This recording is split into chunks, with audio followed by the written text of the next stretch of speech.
Salut à tous! Aujourd'hui, je vais vous parler d'un apport nutritif pour les plantes carnivores de façon artificielle. Je vois déjà vos yeux. De l'engrais pour les carnivores? Oh mon Dieu! Je vous explique ça tout de suite.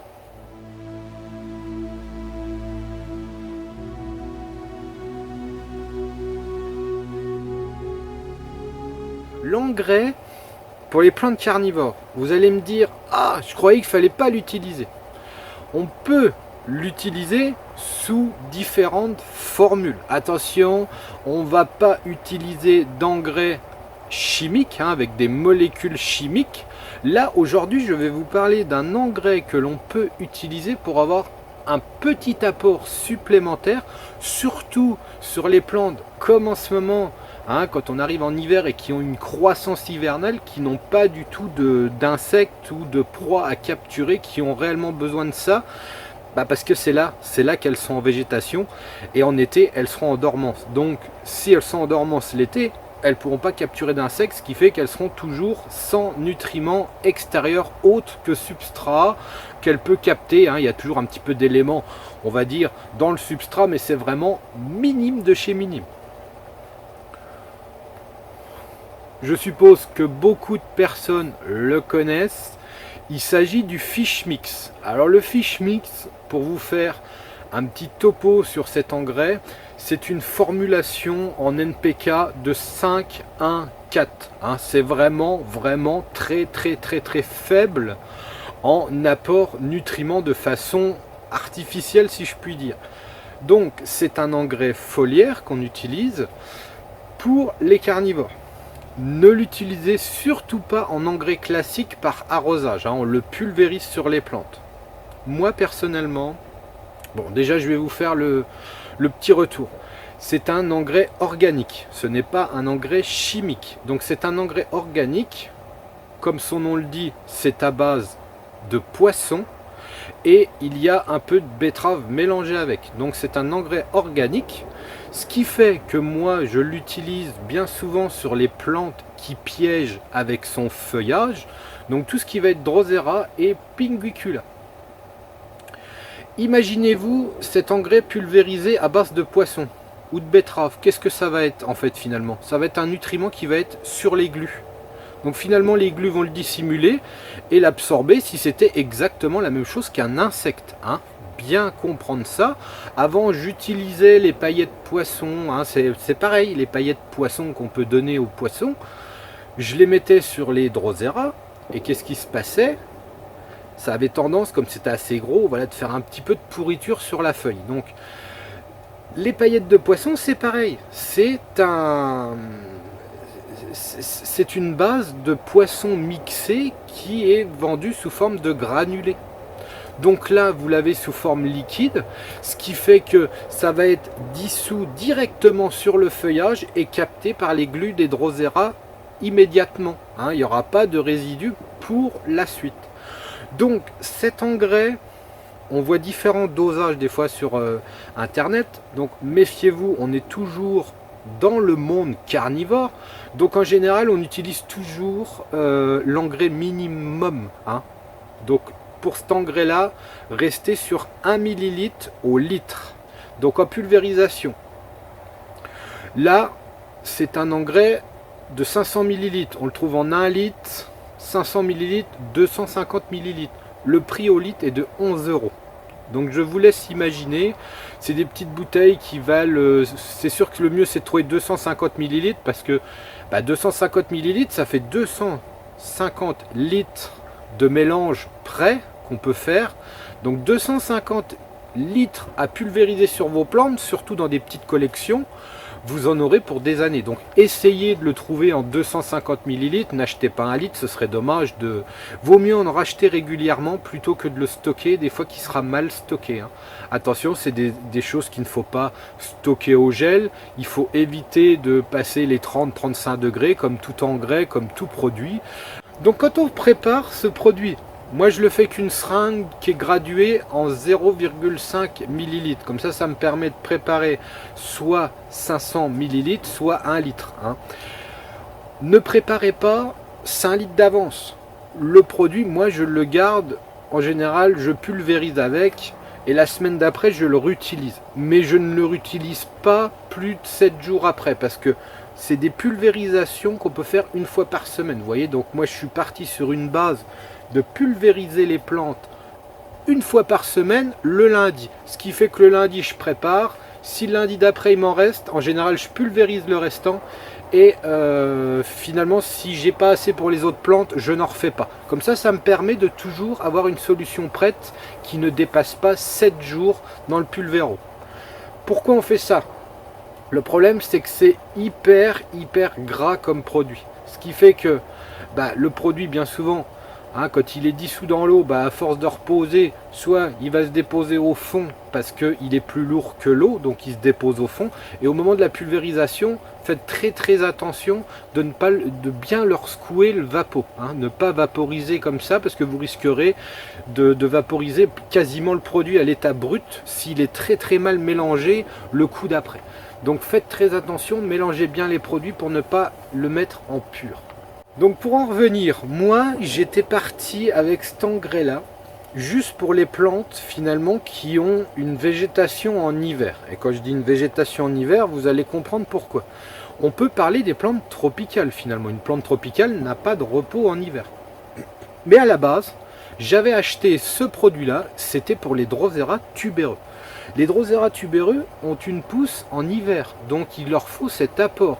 Donc ça comprend les Drosera tubéreux, les Drosera pygmées que je fais et les pinguicula. Les pinguicula, comme je vous disais, il y a certaines espèces comme les mexicaines, bon celles-là on va pas les faire en ce moment, on va les faire plus en végétation, mais tout ce qui va être primuliflora, des caerulea, les pingues, les pics tropicales, ceux-là ont besoin aussi d'un apport. Donc voilà. Après c'est pareil, je faisais en fin d'année, je pulvérisais filiformis, capensis, binata, tout le monde y passait du moment qu'ils étaient en végétation. Le petit cas particulier pour les Drosera tubéreux, attendez qu'il y ait quand même la plante qui soit bien sortie du substrat. Pas quand la petite pointe sort. Bon, je ne sais pas si ça a une réelle influence, mais voilà. On va pulvériser au moment que c'est qu'il y a quand même les pièges qui sont formés pour les Drosera tubéreux. Tout le reste, les Drosera pygmées, je vous le rappelle, le Drosera pygmée est en croissance en hiver. Le Drosera pygmée est en dormance en été. Faites très attention, c'est pas parce qu'il y a une production de gemmes en ce moment que la plante est en train de dormir et qu'elle fait plus ou moins des bulbes. Ça c'est archi faux, c'est sa croissance. La croissance des petites Drosera miniatures, c'est en ce moment. Et donc, pour en revenir un petit peu à ce que je peux entendre autour de moi, c'est que ce produit-là est utilisé pour toutes les carnivores maintenant. Donc il y en a qui l'utilisent pour le Sarracenia, pour les Lianphora, donc c'est vaporisé directement sur les plantes, c'est pas mis à l'intérieur des cornets. Et moi je l'utilise aussi maintenant pour Cephalotus, pour voir s'il y a une réelle différence avec Cephalotus. Donc c'était ma petite parenthèse, ne restez pas toujours accrochés à ce que vous avez appris dans le passé. Il y a des choses qui évoluent avec le temps, on se rend compte qu'il y a des choses qui évoluent avec le temps. On aurait parlé de cet engrais il y a une quinzaine d'années, quand j'ai commencé, on aurait dit waouh, ne mettons pas d'engrais sur les plantes carnivores. Donc comme je vous le rappelle, c'est un dosage de NPK très bas, on le vaporise sur le feuillage, c'est un engrais organique, donc c'est dissimulé par le feuillage et non par le système racinaire. Ne l'utilisez pas en système racinaire, on ne sait pas ce que ça peut donner avec le temps, l'accumulation dans le substrat. Quand on l'utilise, c'est utilisé dans les substrats pour développer les bactéries ou certains champignons pour des croissances de certaines plantes, mais ça peut être très mauvais pour les carnivores. Donc ne surtout pas l'utiliser, il y en a qui ont fait des tests en arrosage, mais le problème c'est qu'après il faut lessiver le substrat à chaque fois qu'on en remet, donc on ne sait pas si finalement il y a des résidus dans le substrat. Donc restez de façon classique et faites une petite pulvérisation une fois par semaine sur les plantes on va dire en croissance et qui ont un mucilage qui peut le capter facilement. Pour le reste, je ne pourrais pas vous confirmer qu'il y a réellement une différence, mais en ce qui concerne les Drosera tubéreux, si vous faites ça, vous verrez la différence d'une année à l'autre en l'utilisant. Donc c'est bien la confirmation Et c'est pas parce que c'est un engrais que c'est magique, c'est bien la confirmation que nos Drosera tubéreux en France n'ont pas assez de nutriments pour la culture hiver ici. Allez, je conclue là-dessus. Je vous dis à la prochaine, j'espère la prochaine. Donc je vous le dis là officiellement, je suis en train de monter une nouvelle serre plante carnivore. Donc tout ce que vous voyez derrière moi, Sarracenia, ça va partir dans la nouvelle serre qui ne sera pas chauffée. Drosera, tout ce qui va être les Drosera, on va dire plus ou moins français, qui n'ont pas besoin de chauffage, vont partir là-bas. Hein, tout ce qui va être Rhodondifolia intermedia anglica par exemple. Pour vous proposer beaucoup plus encore de production, parce que ça manque de production par rapport à la demande. Hein.